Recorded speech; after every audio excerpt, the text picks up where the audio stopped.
ఆంధ్రప్రదేశ్ ప్రభుత్వం దశాబ్దాలుగా గ్రామ కంఠం భూముల్లో నివసిస్తున్న లక్షలాది మంది సామాన్యుల కష్టాలకు శాశ్వత పరిష్కారం చూపుతూ ఒక కీలక నిర్ణయం తీసుకుంది. ఇన్నాళ్లు గ్రామ కంఠం భూముల రిజిస్ట్రేషన్ల విషయంలో ఉన్న చిక్కుముడులను తొలగిస్తూ సామాన్యులకు తమ సొంత ఇళ్లపై పూర్తిస్థాయి చట్టబద్దమైన యాజమాన్య హక్కులు కల్పించేలా ప్రభుత్వం ఉత్తర్వులు జారీ చేసింది. ఇకపై వెబ్లాండ్ రికార్డుల్లో గ్రామ కంఠం అని నమోదై అవి సెక్షన్ 22A నిషేధిత జాబితాలో ఉన్నప్పటికీ రిజిస్ట్రేషన్ ప్రక్రియను ఎటువంటి ఆటంకాలు లేకుండా పూర్తి చేయాలని రిజిస్ట్రేషన్ శాఖ స్పష్టం చేసింది. అసలు గ్రామ కంఠం అంటే ఏమిటి? చాలా మందికి దీనిపై స్పష్టత ఉండదు. సాధారణంగా మన ఊర్లలో ఇల్లు కట్టుకునే స్థలాన్ని గ్రామ కంఠం లేదా గ్రామ స్థలం అని పిలుస్తారు.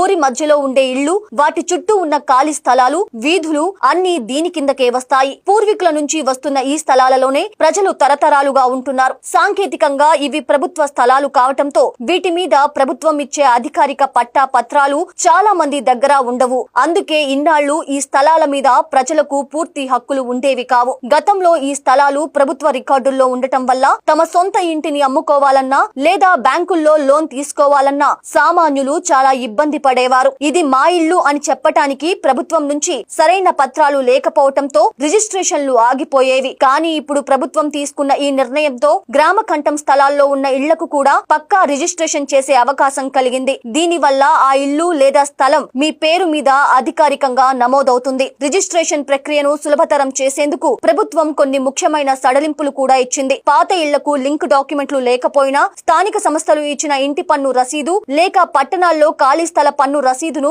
ప్రామాణికంగా తీసుకోవాలని అధికారులను ఆదేశించారు. ఒకవేళ ఇవేమీ లేకపోతే అమ్మకందారు ఇచ్చే స్వయం ధృవీకరణ పత్రం సరిపోతుందని ప్రభుత్వం పేర్కొంది. దీనికోసం రెవెన్యూ అధికారుల చుట్టూ తిరగాల్సిన అవసరం కానీ, ఎన్ఓసి కోసం ఇబ్బంది పడాల్సిన పని కానీ ఇకపై ఉండదు. అయితే ఇందులో గుర్తుంచుకోవాల్సిన చిన్న విషయం ఏమిటంటే ప్రభుత్వం సామాజిక అవసరాల కోసం కేటాయించిన భూములు మినహా మిగిలిన అన్ని వ్యక్తిగత నివాస ప్రాంతాలకు మాత్రమే ఈ వెసులుబాటు వర్తిస్తుంది. రిజిస్ట్రేషన్ ఫీజులను కూడా సామాన్యులపై భారం పడకుండా తక్కువగా ఉండేలా ప్రభుత్వం చర్యలు తీసుకుంటోంది. ఈ ప్రక్రియ పూర్తయితే మీ ఆస్తిపై మీకు చట్టబద్దమైన హక్కు లభించటమే కాకుండా భవిష్యత్తులో గొడవలు లేకుండా ఆస్తి విలువ కూడా పెరుగుతుంది. దళారుల ప్రమేయం లేకుండా నేరుగా సబ్ రిజిస్ట్రార్ కార్యాలయంలోనే ఈ పనులు పూర్తి చేసుకోవచ్చు.